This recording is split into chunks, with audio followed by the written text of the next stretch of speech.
తాజాగా జమ్మూ ఎయిర్పోర్ట్ పై పాకిస్తాన్ డ్రోన్లతో దాడికి దిగింది. అప్పటికే సిద్ధంగా ఉన్న భారత సైన్యం ప్రత్యర్థి డ్రోన్లు, రాకెట్లను సమర్థవంతంగా అడ్డుకుని కూల్చివేసింది.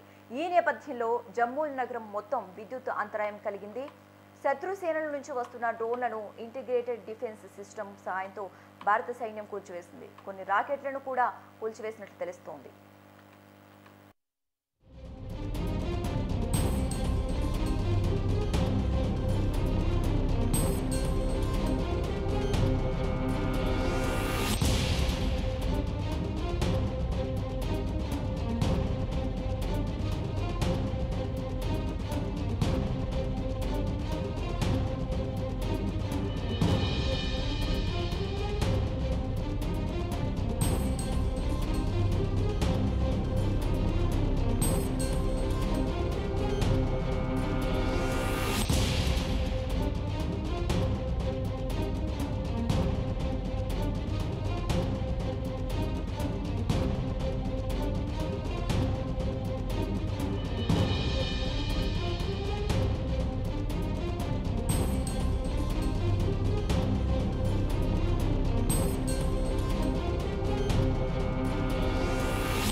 ఈ నేపథ్యంలోనే భారత్, పాకిస్తాన్ సరిహద్దు రాష్ట్రాలు అప్రమత్తంగా ఉండాలని భారత ప్రభుత్వం హెచ్చరికలు జారీ చేసింది. గురువారం రాత్రి భారతదేశంలోని అనేక ప్రదేశాలలో పాకిస్తాన్ పెద్ద దాడి చేయడానికి ప్రయత్నించింది. అయితే భారత సైన్యం దానిని సకాలంలో తిప్పికొట్టింది. జమ్మూలోని విమానాశ్రయం, రైల్వే స్టేషన్తో పాటు రాజస్థాన్లోని పఠాన్కోట్, జైస్మలేర్లో పాకిస్తాన్ తన దుష్ట కార్యకలాపాలను నిర్వహించడానికి ప్రయత్నించింది.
అయితే పాకిస్తాన్ చర్యకు ప్రతిస్పందనగా పాకిస్తాన్కు చెందిన 3 ఫైటర్ జెట్లను భారత్ కూల్చివేసింది. ఇందులో ఒకటి F-16, 2 JF-17లు సహా మొత్తం 5 విమానాలు ఉన్నాయి.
అంతకుముందు పాకిస్తాన్ భారతదేశంలోని అనేక ప్రదేశాలపై దాడి చేయడానికి ప్రయత్నించింది. అయితే భారతదేశం S-400 రక్షణ వ్యవస్థ దాని దుష్ట ఉద్దేశాలను భగ్నం చేసింది. పాకిస్తాన్కు చెందిన ఒక F-16, 2 JF-17 యుద్ధ విమానాలతో పాటు 8 క్షిపణులు, 16 డ్రోన్లను భారత్ ధ్వంసం చేసినట్లు సమాచారం.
అంతకుముందు 15 భారతీయ నగరాలను లక్ష్యంగా చేసుకునే ప్రయత్నం విఫలమైన కొన్ని గంటల తర్వాత పాకిస్తాన్ జమ్మూ కాశ్మీర్లోని అనేక ప్రాంతాలపై దాడి చేసింది. రాత్రి 9 గంటలకు కొద్దిసేపటి ముందు జమ్మూలో పెద్ద పేలుల శబ్దాలు వినిపించాయి. అప్పుడు సైరన్లు మోగడం ప్రారంభించాయి. విద్యుత్ సరఫరా నిలిచిపోయింది. ఈ కాలంలోని అనేక వీడియోలు సోషల్ మీడియాలో వైరల్గా అవుతున్నాయి.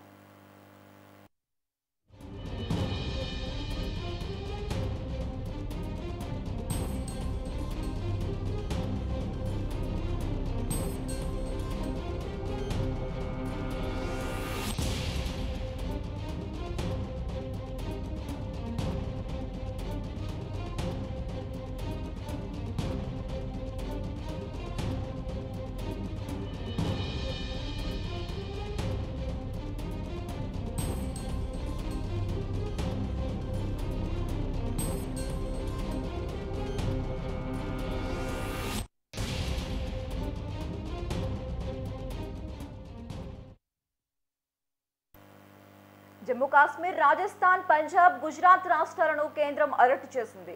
గుజరాత్ సముద్ర తీరం వెంబడి భద్రత అప్రమత్తం చేసింది. ఢిల్లీ, హర్యానా, బెంగాల్లో రాష్ట్రాల్లో భద్రత కట్టుదిట్టం చేసింది. పోలీసులు, పాలనా అధికారులు, వైద్యులు, ఆరోగ్య సిబ్బంది సెలవులు రద్దు చేసింది. తదుపరి ఆదేశాలు ఇచ్చే వరకు ప్రభుత్వ ఉద్యోగులకు సెలవులు ఇవ్వటం కుదరదని ప్రభుత్వం స్పష్టం చేసింది. అత్యవసర పరిస్థితులు ఎదురైతే తప్ప ఉద్యోగస్తులకు అన్ని జిల్లాల అధికారులకు ఆదేశాలు జారీ చేసింది.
రైట్. పెహల్గాం ఉగ్రదాడి తర్వాత భారత్ పాకిస్తాన్ మధ్య మొదలైన ఉద్రిక్త పరిస్థితుల గురించి మనకి వివరించడానికి మనతో పాటు ప్రొఫెసర్ చిట్టేడి కృష్ణారెడ్డి గారు జూమ్ లైవ్ లో అందుబాటులో ఉన్నారు. నమస్తే సార్.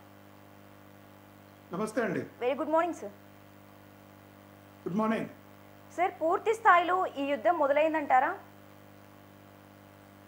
తప్పకుండా అండి. అంటే మనకు గత రాత్రి నుంచి చూస్తుంటే భారత్ కూడా మనకు అన్ని స్థావరాలపైన కూడా అటు కరాచీ కావచ్చు, అటు ఇస్లామాబాద్ కావచ్చు, ఏకంగా పాకిస్తాన్ ప్రధాని నివాసం దగ్గర కూడా మనం ఇవాళ దాడులు ఆ, చేసినటువంటి నేపథ్యం ఉంది కాబట్టి అదేవిధంగా పాకిస్తాన్ కూడా మనకేదో సమాధానం చెప్పడం కోసం డ్రోన్లు వందలాది డ్రోన్లు భారత్ పైన ఎగరవేసి దాడి చేసే ప్రయత్నం జరుగుతున్న సందర్భంలో కూడా భారత్ ధీటుగా జవాబు ఇవ్వడం వాటన్నిటిని కూడా ఆ, నాశనం చేయటం ఆ గమ్యాన్ని చేరుకోక ముందుకే ముఖ్యంగా ఈ మధ్య కాలంలో దాదాపు 11,000 కోట్లతో చైనా నుంచి కొనుగోలు చేసినటువంటి ఈ అవేదున్నాయో వాటిని కూడా సునాయాసంగా భారత్ వాటిని విచ్ఛిన్నం చేయడం అనేటువంటిది ఇవాళ పాకిస్తాన్ పైన మనకు దాదాపుగా పూర్తి స్థాయిలో యుద్ధం ప్రకటించాడు. ఎందుకంటే దేశంలో కూడా అన్ని ప్రాంతాలలో ఒక అలర్ట్ను ప్రకటించడం, మాక్ డ్రిల్స్ చేయడమే కాకుండా పూర్తిగా రక్షణ విభాగంలో కూడా భారతదేశం ప్రతి అణువు ఆ దేశం చుట్టూ కూడా భారత రక్షణ దళాలు ఒక కన్నేసి చూస్తున్నటువంటి తరుణంలో కూడా మనకు పాకిస్తాన్ ఏ మూల నుంచి ఏ రకంగా దాడి చేస్తున్నా తిప్పికొట్టేందుకు మన ఇవాళ త్రివిధ దళాలు ఏకదాటిగా ఒకే మాట ఒకే వాయిస్తో చేస్తున్నటువంటి యుద్ధం మనకు పూర్తిగా ఇది పాకిస్తాన్ పై ఒక రకంగా మనం యుద్ధం ప్రకటించినట్టుగానే చూడాల్సినటువంటి అవసరం ఉంది. అలాగే ఇండియా పాకిస్తాన్ ఎక్కడెక్కడ దాడి చేస్తుందంటారు సార్? ఇండియా పూర్తిగా పాకిస్తాన్లోని ప్రధాన నగరాలు ఇందాక చెప్పినట్టుగా ఇటు కరాచీ కావచ్చు, ఇటు ఇస్లామాబాద్ కావచ్చు, అన్నే ముఖ్యమైన పాకిస్తాన్లో ఉన్నటువంటి ముఖ్య నగరాల పైన దాడి చేయడం జరిగింది. ఇటు పాకిస్తాన్ భారత్ భాగంలో ఉన్నటువంటి జమ్మూ, కొంత పంజాబ్ ప్రాంతంలో, కొంత రాజస్థాన్ వైపు దాడులు చేసేటువంటి ప్రయత్నం చేస్తుంది. కానీ దాన్నింటినీ మన సైన్యం, ఆర్మీ ధీటుగా వాటిని ఎదుర్కొంటుంది. కాబట్టి మనకి ఇప్పటివరకు పెద్ద స్థాయిలో ఎక్కడ నష్టం కానీ జరిగినట్టుగా అంచనాలు కానీ వివరాలు కానీ లేవు. కానీ పాకిస్తాన్ చాలా తీవ్రంగా ప్రయత్నం చేస్తూ ఉంది. అంటే ఇక్కడ ఈ స్లీపర్ సెల్ ఎవరైతే అంటామో దేశంలో పాకిస్తాన్ జాతీయులు కావచ్చు, పాకిస్తాన్ను అభిమానించే కొంత అల్లరి మూకలు, చిల్లరి మూకలను యాక్టివేట్ చేసేటువంటి ప్రయత్నాలను కూడా భారత్ ఇంటెలిజెన్స్ కూడా చాలా పటిష్టంగా వాటన్నిటికీ కూడా ఫుల్ స్టాప్ పెట్టే ప్రయత్నం చేస్తుండడం కూడా మనము చాలా స్పష్టంగా కనబడుతుంది. కాబట్టి పాకిస్తాన్కు ఆయుపట్టైన నగరాలపైన అక్కడ ఉన్నటువంటి ఎయిర్పోర్ట్ను కూడా, కరాచీ ఎయిర్పోర్ట్ని కూడా పూర్తిగా ధ్వంసం చేసినట్టుగా మనకి ఇప్పుడుకున్న సమాచారం అందుతుంది. కాబట్టి పాకిస్తాన్ కీలక కేంద్రాలు ఇవాళ పాకిస్తాన్ ప్రధాని అండర్ గ్రౌండ్లోకి వెళ్ళి దాక్కునేటువంటి పరిస్థితి మనకు చాలా స్పష్టంగా సమాచారం అందుతున్న నేపథ్యంలో భారత్ యొక్క దాడి పాకిస్తాన్ విలవిలలాడుతుందని చెప్పొచ్చు. ఇవాళ పాకిస్తాన్ ఆర్మీ చీఫ్ కూడా కనిపించకపోవడం, అక్కడ ఆర్మీ చీఫ్ను మారుస్తుండడం, ఇవాళ పాకిస్తాన్లో కూడా దేశీయంగా అక్కడ ఉన్నటువంటి ప్రతిపక్ష పార్టీ ఇమ్రాన్ ఖాన్ నాయకత్వంలో ప్రస్తుత పాకిస్తాన్ ప్రభుత్వం పైన కూడా ఇదొక అనవసరంగా భారత్తో గొడవ పెట్టుకొని పాకిస్తాన్ వినాశనాన్ని చేస్తున్నటువంటి గొడవలు ఒకవైపు, బెలూచిస్తాన్ కూడా సంబరాలు చేసుకుంటున్న పరిస్థితి. అంటే బెలూచిస్తాను దాదాపుగా 40% భూభాగం పాకిస్తాన్లో ఆక్రమించుకొని ఒక సొంత దేశంగా కావాలని కోరుకుంటున్నటువంటి బెలూచిస్తాన్లు కూడా పాకిస్తాన్ పై విరుచుకుపడుతున్నట్టుగా కనబడతా ఉంది. అక్కడ స్థావరాలు కనిపించినా కూడా వాటిపైన దాడులు చేస్తూ జరుగుతుంది. కాబట్టి ఒక రకంగా ఇవాళ పాకిస్తాన్ పూర్తి స్థాయిలో ఇంకా సామాన్య పెద్ద స్థాయిలో పాకిస్తాన్ వైపు తుదముట్టించే కార్యక్రమాలు చేయకపోయినా ప్రధాన నగరాలు, ముఖ్యంగా ఈనాటికి కూడా ఇప్పుడున్న సమాచారం మేరకి ఈ ఉగ్రవాద టెర్రరిస్ట్ మూకలు, అంటే ఇవాళ పాకిస్తాన్ ఆర్మీ కూడా పూర్తిగా ఒక ఉగ్రవాద సంస్థల మారిపోయింది. కాబట్టి ఎందుకంటే మొన్న జరిపిన ఉగ్రవాద దాడిలో పాకిస్తాన్ ఆర్మీ ఏదైతే గౌరవవందనము ఆ ఉగ్రవాదులకు ఇవ్వడంతో ఇవాళ పాకిస్తాన్ ఆర్మీ అనేటువంటిది కూడా ఒక ఉగ్రవాద సంస్థగానే చూడాలి తప్ప అదేదో ఆర్మీ ఆ దేశాన్ని కాపాడేటటువంటిది అనేటువంటి లేదు. కాబట్టి అక్కడ ఆర్మీ పైన కూడా దాడులు భారత్ మొదలుపెట్టినట్టుగా కనబడతా ఉంది. కాబట్టి ఇంకా రాబోయే రోజుల్లో భారత్ చాలా పకడ్బందీగా పాకిస్తాన్ని తుదముట్టించే కార్యక్రమం, ఎందుకంటే మనకు తెలుసు పహల్గాం ఘటనలో go and tell your Modi అనేటువంటి ఎప్పుడైతే ముష్కర్లు ఈ చెప్పడం జరిగిందో, ఇవాళ మోడీ మాటలతో కాకుండా మిసైల్స్తో సమాధానం ఇస్తూ భారత్ ఏ రకంగా ఈ శత్రు దేశాన్ని ఎదుర్కొంటుందో చాలా సమయానంగా, చాలా ఓర్పుగా, చాలా స్ట్రాటజికల్గా ఆ శత్రు దేశం పైన ఇవాళ ఉన్నటువంటి అస్త్రాలని ఎక్కువ పెట్టి పాకిస్తాన్ను ఉక్కిరి బిక్కిరి చేస్తున్నటువంటి పరిస్థితి మనకు చాలా స్పష్టంగా కనబడుతుంది. కాబట్టి పాకిస్తాన్లోని అన్ని ప్రధాన నగరాలపైన భారత్ దాడి చేసింది.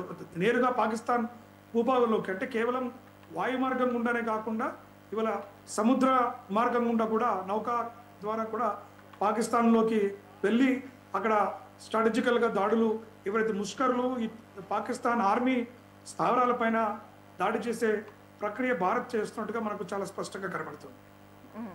మరోవైపు చైనాకు చెందిన ఎయిర్ డిఫెన్స్ వ్యవస్థను కూడా ధ్వంసం చేస్తుంది. మరి దీన్ని ఎలా చూడాలంటారు సార్? అంటే మనందరికీ తెలుసు చైనా అంటేనే ఇప్పుడు ఈ మధ్యలో సోషల్ మీడియాలో కూడా ఒక జోక్ నడుస్తూ ఉంది. ఈ పాకిస్తాన్ ఎప్పుడైతే చాలా నమ్మకం పెట్టుకొని ఈ రైఫిల్ని వదిలినప్పుడు కింద రోడ్ చూసుకోవాలి. చైనా ఏ వస్తువులకు గ్యారంటీ ఇవ్వదు, అది పనిచేస్తుందా చేయదో కూడా తెలియదు. కాబట్టి China it's known for it. ఏదో ఒక చౌకగా లభ్యమవుతున్నాయి అనేటువంటి ఒక అంశమే తప్ప చౌకగా అయిన వాటిలో నాణ్యత ఉండదు. అంటే ఇలాంటి కీలక సమయాల్లో అన్ని వేల పెట్లు పెట్టి కొన్నటువంటి ఒక నౌక ఏదైతే అంటే యుద్ధ విమానము ఆ మిసైల్స్ ఏవైతే ఉన్నాయో పనిచేయకపోవడం అనేది చైనా యొక్క నాణ్యత లేని వస్తు సేవల ఉత్పత్తిని తెలియజేస్తుంది.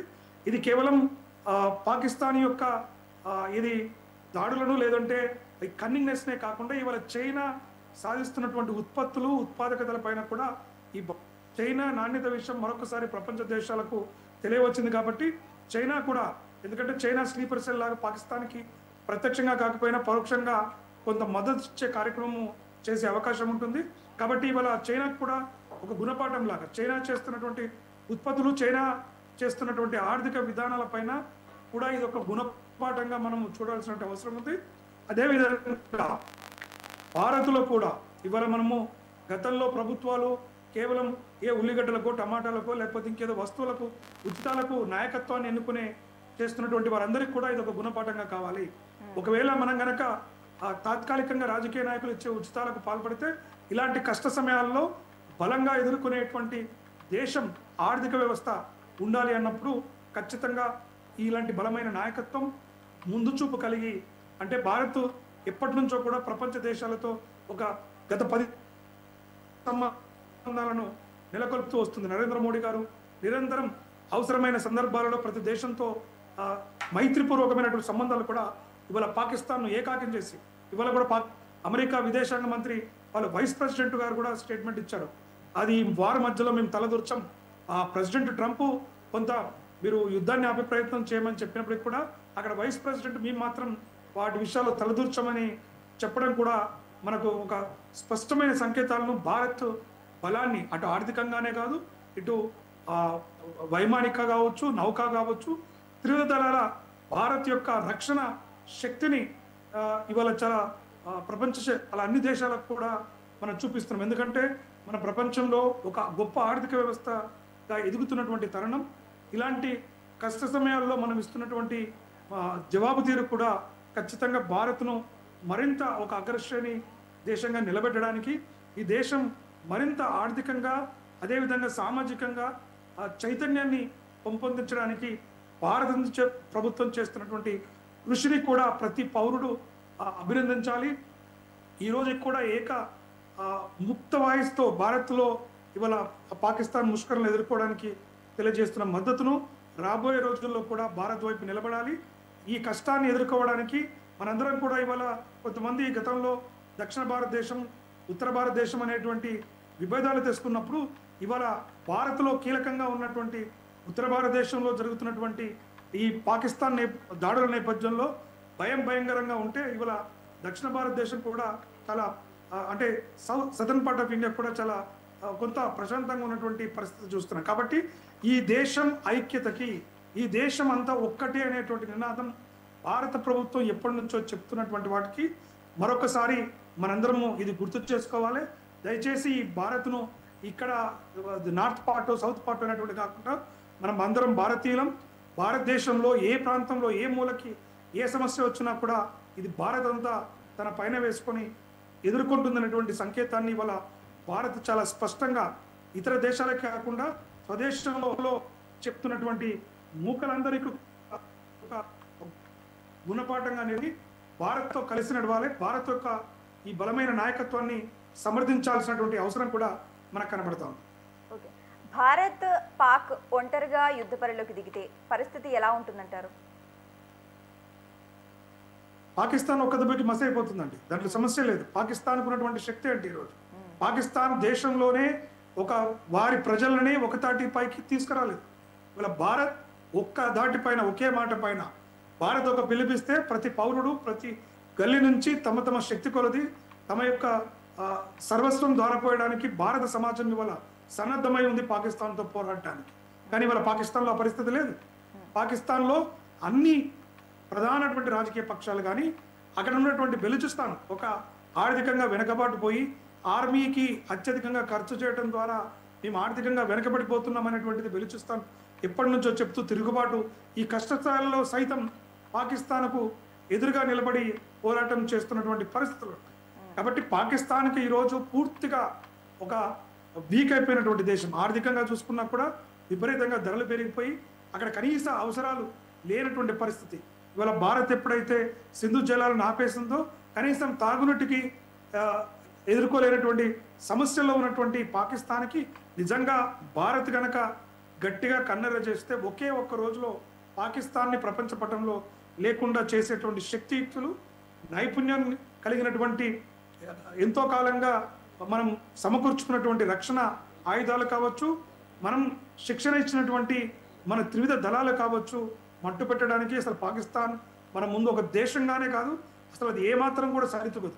ఇప్పటికీ భారత్ మనం చూడొచ్చు, ఆలోచించి ఆచితూచి ఎక్కడైతే అల్లరి మూకలు ఉన్నాయో, ఎక్కడైతే ఉగ్రవాదాన్ని ప్రేరేపించే సంస్థలు ఉన్నాయో, ఎక్కడైతే ఉగ్రవాదులకు మద్దతిస్తున్న నివాస స్థలాలు ఉన్నాయో, ఎక్కడైతే ఉగ్రవాదులకి శిక్షణ కార్యక్రమాలు చేస్తున్నటువంటి ప్రాంతాలను లక్ష్యంగా చేసుకునే భారత్ ఈ రోజుకు పాకిస్తాన్ పైన దాడి చేస్తుంది తప్ప పాకిస్తాన్ని ఒక్కదాటిగా నేలమట్టం చేయాలనే పరిస్థితి వస్తే అది భారత్కు ఉన్నటువంటి ఆయుధ సంపత్తి కావచ్చు, మేధో సంపత్తి కావచ్చు, స్ట్రాటజికల్గా ఇవాళ ప్రపంచం మన వైపున్న చూసుకున్నప్పుడు అసలు మనకు అది కాంపిటేటరే కాదు. భారత్ చాలా స్పష్టంగా ధీటుగా ఎదుర్కొంటుంది. పాకిస్తాన్కు ఉన్న ఏకైక బలం ఏంటంటే వాళ్ళు దొంగ దెబ్బ తీయటంలో కొంత నిష్ణాతులు. అంటే ఇక్కడున్న స్లీపర్ సెల్ ఎవరైతే పాకిస్తాన్ ఏజెంటులుగా ఎంతో కాలంగా ఇక్కడ భారతదేశంలో కొంత ఓటు హక్కును కావచ్చు, ఆధార్ లాంటివి పొంది ఇక్కడ పౌర సమాజం లాగా గుర్తింపు పొంది మన పైన దాడి చేయడానికి వారిని ఉపయోగించుకోవడానికి కొంత ఎత్తుగడలు చేస్తే ఈ దేశంలో అల్లర్లు చేయడానికి అక్కడ ఇక్కడ కొన్ని చోట్ల గందరగోళం సృష్టించే ప్రయత్నం చేయొచ్చు. కానీ వాటిని కూడా నాకు పూర్తి స్థాయిలో విశ్వాసం ఉంది. భారత ప్రభుత్వం అడుగడుగున చాలా కట్టుదిట్టమైన చర్యలను చేపట్టింది. కాబట్టి అలాంటి సంఘటనలు కూడా జరగకుండా, అంటే గతంలో కూడా మనం 10-12 సంవత్సరాల్లో దేశంలో ఎక్కడ శాంతి భద్రత సమస్యలు, అల్లరి మూకలు, టెర్రరిస్టుల దాడులు మనం చూడలేదు. ఎప్పుడైతే మొదటిసారిగా ఇవాళ ఈ ప్రభుత్వం అధికారంలోకి వచ్చిన తర్వాత భారత్లో తెగబడి చేసిన వాటికి ధీటుగా సమాధానం ఎట్లయితే ఇస్తుందో, కాబట్టి ఎట్టి పరిస్థితుల్లో కూడా భారత్కు ఒక కనీస స్థాయిలోనే నష్టం ఏమాత్రం ఉంటుంది తప్ప మనకి దాని పెద్దగా నష్టంగానో లేకుంటే ఇబ్బందిగానో చూడాల్సినటువంటి అవసరం లేదు. కాకపోతే ఒకటే ఏంటంటే ఇక్కడున్న ప్రతి పౌరుడు, ప్రతి వ్యక్తి కూడా నిరంతరం అలర్ట్గా ఉండాల్సినటువంటి అవసరం ఉంది.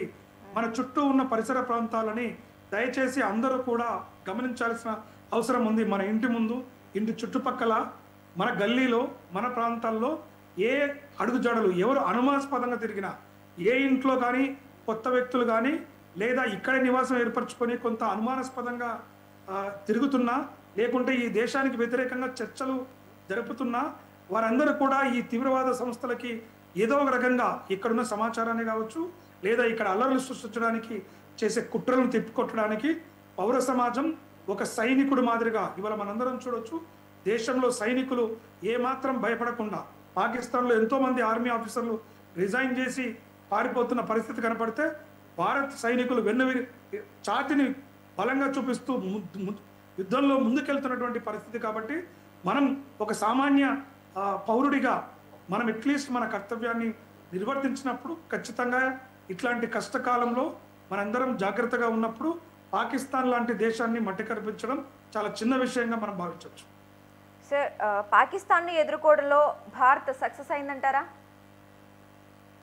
ఖచ్చితంగా, దాంట్లో అనుమానమే లేదు. ఈరోజు మనం ఎప్పుడైతే ఏప్రిల్లో ఈ దాడి జరిగిన తర్వాత కూడా చాలా సమయానంగా, అంటే ఎప్పుడో ఎమోషనల్గా ఇమ్మీడియట్గా చర్యలకు దిగకుండా మనం ఒక స్ట్రాటజికల్గా గ్రౌండ్ అంతా ప్రిపేర్ చేసుకొని ప్రపంచ దేశాలు అన్నిట్లతో కూడా కొంత వీలైనంత స్థాయిలో మద్దతు కూడగట్టుకొని ఇవాళ పాకిస్తాన్ పైన దాడులు తిప్పుకొట్టడమే మనకు ఇవాళ చైనా నుంచి కొనుక్కున్నటువంటి, అసలు పాకిస్తాన్ దగ్గర రూపాయి లేదు, అయినప్పటికీ కూడా వేల కోట్లు వెచ్చించి కొన్నటువంటి అన్వాయ్ అంటే ఈ ఏదైతే మిసైల్స్ ఉన్నాయో డ్రోన్ కెమెరాలతో చేసేటువంటి ప్రయత్నాన్ని పూర్తిగా తిప్పికొట్టి అసలు భారత్లోకి ఎంట్రీ కాకుండా అడ్డుకుంటున్నటువంటి ఆర్మీ శక్తిని ఖచ్చితంగా చూడొచ్చు. పాకిస్తాన్ పైన భారత్ మనకు పూర్తి స్థాయిలో విజయం సాధించింది. ఇంకా నాకు తెలిసి మనం గత 2 రోజుల క్రితం చూసిన ఒక స్టెప్ అయితే నిన్న రాత్రి జరిగినది 2వ స్టెప్. భారత్ ఇంకా పాకిస్తాన్ కనుక రియలైజ్ కాకపోతే మరింత ఉధృతంగా కూడా చేసే అవకాశం ఉంది. ఎందుకంటే పాకిస్తాన్లో ఏదో కొంత కనువిప్పు జరిగినట్టుగా కనిపించి నాటకాలు చూపిస్తూ వారి యొక్క ఈ కన్నింగ్నెస్ను మళ్ళీ బయట పెడుతున్న తరుణంలో భారత్ పూర్తిగా ఎదుర్కొంటుంది. ఈ రోజు వరకు భారత్ 100% పై స్థాయిలోనే ఉంది. మనమే భారత్ పూర్తిగా విజయం సాధించినట్టుగా భావించవచ్చు. కానీ భవిష్యత్తులో కూడా, ఎందుకంటే మనం చూడొచ్చు భారత్లో అనేక సమస్యలు, అంటే ఎంతో కాలంగా జటిలమైన సమస్యలు, అసలు వాటిని పరిష్కరించలేము.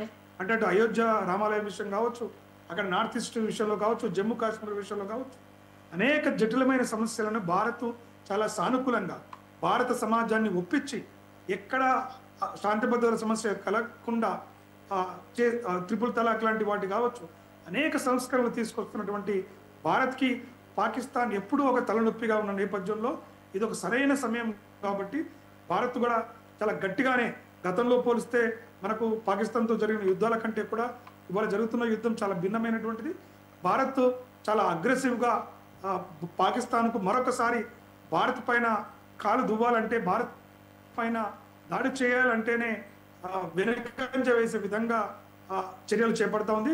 మన గతంలో ట్విన్ టవర్స్ పైన దాడి చేసినప్పుడు కూడా అమెరికా కూడా నాకు తెలిసి ఈ స్థాయిలో పాకిస్తాన్ పైన విరుచుకుపడలేదు. ఇవాళ ప్రపంచం కూడా ఒక్కొక్కసారి నాకు తెలిసి సర్ప్రైజ్ అవుతుంటారు. భారత్ చూపిస్తున్నటువంటి ఆత్మవిశ్వాసం, భారత్ చేస్తున్నటువంటి ఒక స్ట్రాటజికల్ ఫైట్ ఈ అల్లరి మూకల పైన ఇవాళ భారతే కాదు ప్రపంచ దేశాలన్నీ కూడా ఆనందపడుతున్నాయి అనేటువంటి ఎటువంటి సందేహం లేదు. ఎందుకంటే ఈ టెర్రరిస్టులు కేవలం ఒక భారత్కే కాదు, ప్రపంచంలోని అన్ని దేశాలలో అలజడులు రేపి భయాందోళన గురి చేసి బతుకులు ఇడుస్తున్నటువంటి ఒక దేశం కాబట్టి ఇవాళ అలాంటి దేశంపై దాడి జరుగుతున్నప్పుడు ప్రపంచ దేశాలు కొన్ని బయటికి ఆనందం వ్యక్తం చేస్తున్నా, కొన్ని దేశాలు ఇంట్లో కూర్చొని చాలా ఆనందంగా డాన్స్ వేస్తున్నటువంటి పరిస్థితి ఖచ్చితంగా ఉంటుంది. కాబట్టి పాకిస్తాన్ని ఆల్రెడీ భారత్ పైచేయిలోనే ఉంది. పూర్తిగా పాకిస్తాన్ని నామరూపాలు లేకుండా చేసేయడానికి కూడా పాకిస్తాన్ కనుక మరింత బరితెగింపులకు కనుక వెళితే ఖచ్చితంగా ఇవాళ భారత ప్రభుత్వం అనేక సంకేతాలు ఇచ్చింది, మేము ధీటుగా ఎదుర్కొంటాం, సమాధానం కూడా ఇస్తుంది. కాబట్టి పాకిస్తాన్ వెనుకంజ వేయకపోతే తన వినాశనాన్ని తనే కోరి తెచ్చుకున్నట్టుగా మనం భావించవచ్చు. సార్, ఇక్కడ ఏంటంటే ఇరు దేశాలకు ఉన్న ఆయుధాల సామర్థ్యాలు ఏంటంటారు?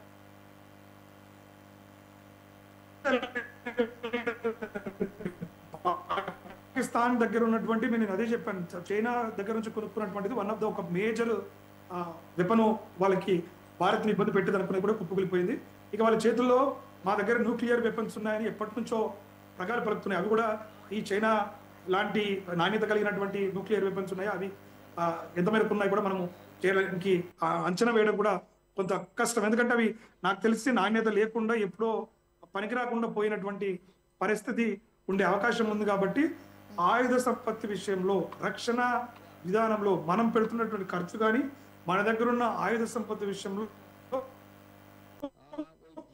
భారత్తో పాకిస్తాన్కి అసలు పోలికే లేదు.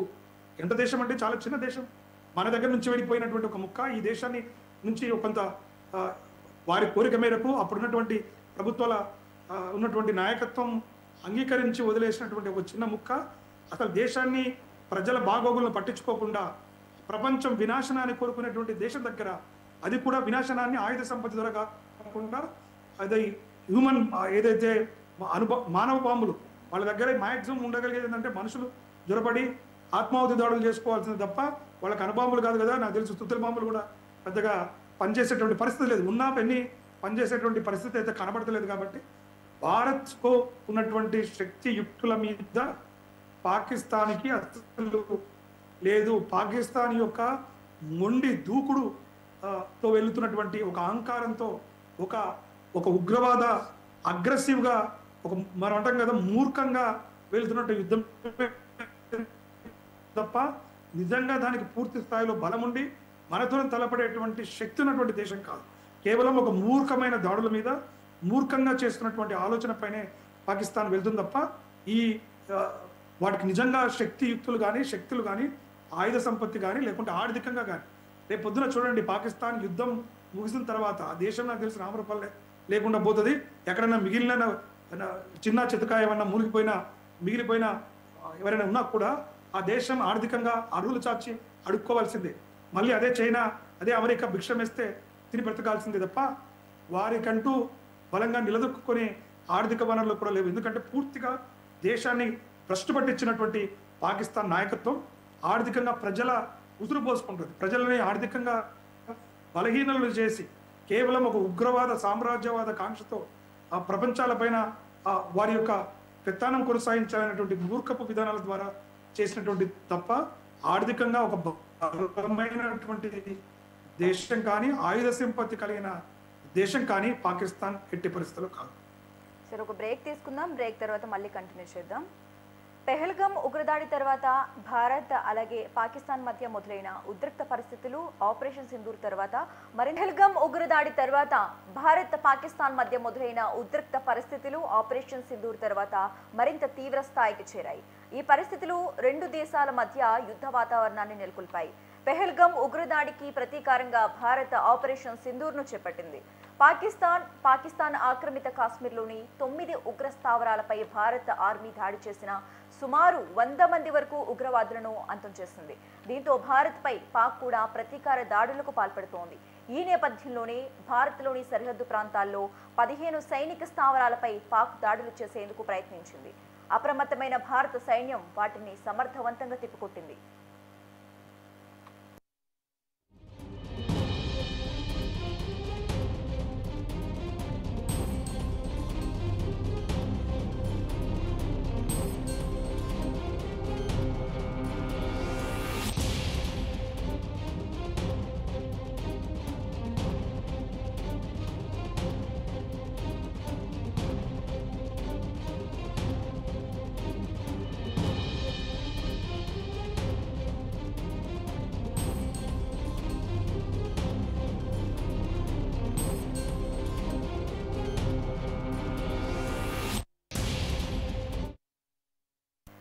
ఇక తాజాగా జమ్మూ ఎయిర్పోర్ట్ పై పాకిస్తాన్ డ్రోన్లతో దాడికి దిగింది. అప్పటికే సిద్ధంగా భారత సైన్యం ప్రత్యర్థి డ్రోన్లు రాకెట్లను సమర్థవంతంగా అడ్డుకుని కూల్చివేశారు. ఈ నేపథ్యంలో జమ్మూ నగరం మొత్తం విద్యుత్ అంతరాయం కలిగింది. శత్రు సేనల నుంచి వస్తున్న డ్రోన్లను ఇంటిగ్రేటెడ్ డిఫెన్స్ సిస్టమ్ సాయంతో భారత సైన్యం కూల్చివేసింది. కొన్ని రాకెట్లను కూడా కూల్చివేసినట్టు తెలుస్తోంది. ఈ నేపథ్యంలోని భారత పాకిస్తాన్ సరిహద్దు రాష్ట్రాలు అప్రమత్తంగా ఉండాలని భారత ప్రభుత్వం హెచ్చరికలు జారీ చేసింది.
గురువారం రాత్రి భారతదేశంలో అనేక ప్రదేశాల్లో పాకిస్తాన్ పెద్ద దాడి చేయడానికి ప్రయత్నించింది. అయితే భారత సైన్యం దానిని సకాలంలో తిప్పికొట్టింది.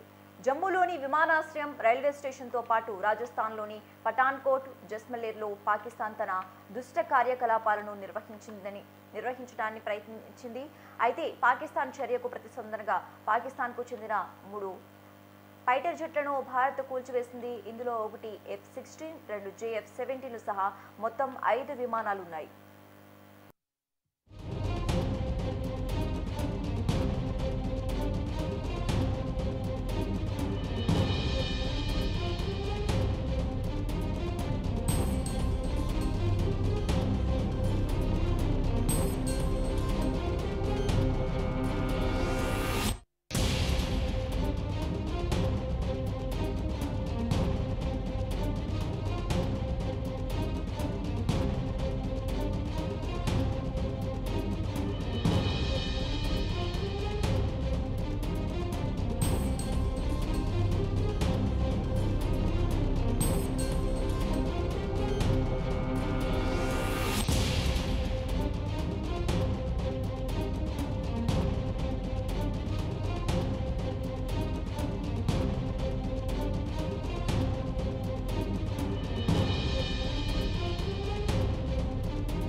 అంతకుముందు పాకిస్తాన్ భారతదేశంలోని అనేక ప్రదేశాలపై దాడి చేయడానికి ప్రయత్నించింది.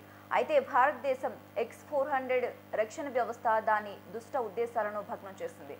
పాకిస్తాన్కు చెందిన ఒక F-16, 2 JF-17 యుద్ధ విమానాలతో పాటు 8 క్షిపణులు, 16 డ్రోన్లను భారత్ ధ్వంసం చేసినట్లు సమాచారం.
గురువారం రాత్రి జరిగిన ఆపరేషన్ పై భారత ఆర్మీ ఎక్స్ వేదికగా ట్వీట్ చేసింది. భారత సార్వభౌమత్వాన్ని, ప్రాదేశిక సమగ్రతను పర్యవేక్షించడానికి ఎప్పుడు సిద్ధమయ్యని ఆర్మీ ప్రకటించింది. ఇలాంటి దుర్మార్గపు చర్యలు తిప్పికొడతామని స్పష్టం చేసింది. నియంత్రణ రేఖ వెంబడి పాకిస్తాన్ ఆర్మీ ఉల్లంఘనకు పాల్పడిందని మండిపడింది. ఈ దాడులను సమర్థంగా తిప్పికొడతామని చెప్పింది భారత ఆర్మీ.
గురువారం రాత్రి జరిగిన ఆపరేషన్ పై భారత ఆర్మీ ఎక్స్ వేదికగా ట్వీట్ చేసింది. భారత సార్వభౌమత్వాన్ని, ప్రాదేశిక సమగ్రతను పరిరక్షించడానికి ఎప్పుడు సిద్ధమని ఆర్మీ ప్రకటించింది. ఇలాంటి దుర్మార్గపు చర్యలు తిప్పికొడతామని స్పష్టం చేసింది. నియంత్రణ రేఖ వెంబడి పాకిస్తాన్ ఆర్మీ ఉల్లంఘనలకు పాల్పడిందని మండిపడింది. ఈ దాడులను సమర్థంగా తిప్పికొడతామని చెప్పింది భారత ఆర్మీ. ఇక ఇదే అంశానికి సంబంధించి మోర్ అప్డేట్స్ మా స్పెషల్ కరెస్పాండెంట్ సంజయ్ ఫోన్ ద్వారా అందిస్తారు. సంజయ్ చెప్పండి, గురువారం రాత్రి జరిగిన ఆపరేషన్ పై భారత ఆర్మీ ఎక్స్ వేదిక ట్వీట్ చేసినట్లుగా తెలుస్తోంది. ఏం ట్వీట్ చేసింది, దీనికి సంబంధించి పూర్తి డీటెయిల్స్ ఇవ్వండి. చంద్రిక, ఏదైతే నిన్న రాత్రి ఆపరేషన్ సింధూర్ అనంతరం కూడా పాకిస్తాన్ కవింపు చర్యలకు పాల్పడుతుంది. అంతేకాకుండా నియంత్రణ రేఖ సమీపం నుంచి కూడా దాడులకు ప్రయత్నిస్తూనే ఉంది. అయితే ఈ సందర్భంగా నిన్న రాత్రి ఏదైతే పాకిస్తాన్ నియంత్రణ రేఖను దాటి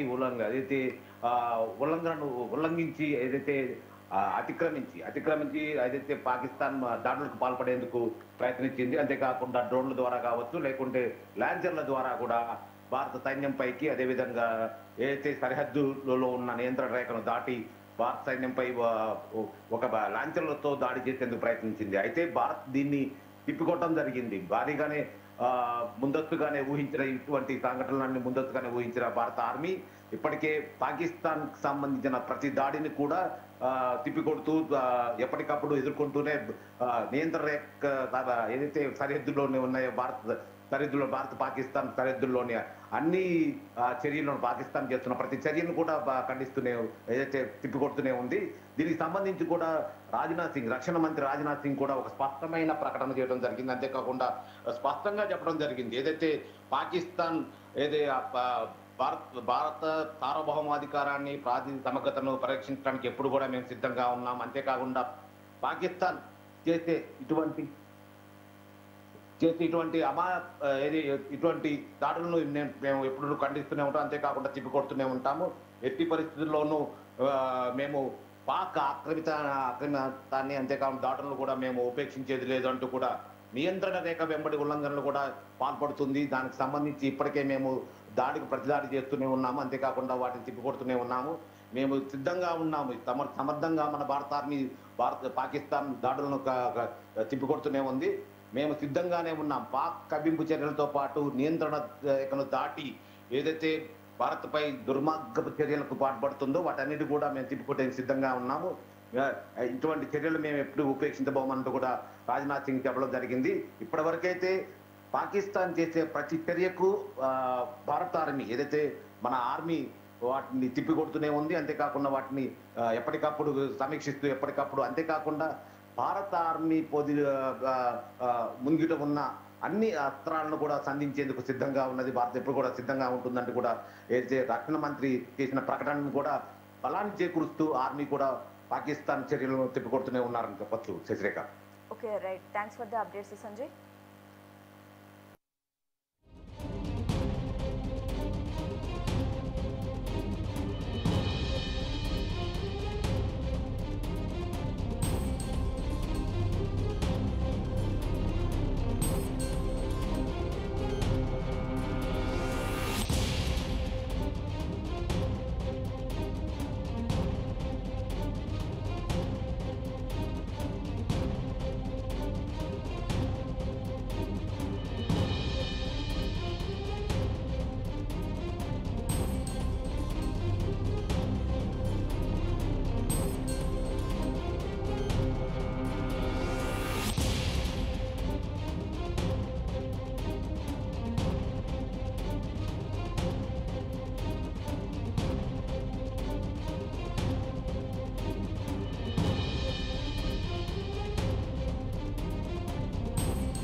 ఉగ్రముఖాలను పెంచి పోషిస్తున్న పాకిస్తాన్ దుస్సాహసానికి ఒడిగట్టింది. రెచ్చగొట్టే ధోరణిని మళ్లీ ప్రదర్శించింది. గురువారం రాత్రి క్షిపణులు, ఆత్మాహుతి డ్రోన్లు, యుద్ధ విమానాలను మన దేశంపైకి ప్రయోగించింది. సరిహద్దు రాష్ట్రాలైన జమ్మూ కాశ్మీర్, రాజస్థాన్, పంజాబ్లపైకి వాటిని వదిలింది. జమ్మూ విమానాశ్రయంతో పాటు సరిహద్దుల్లోని పలు సైనిక కేంద్రాలను లక్ష్యంగా చేసుకుంది.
మరిన్ని అప్డేట్స్ చూసే ముందు బులెటిన్లో షార్ట్ బ్రేక్ తీసుకుందాం. Stay with us.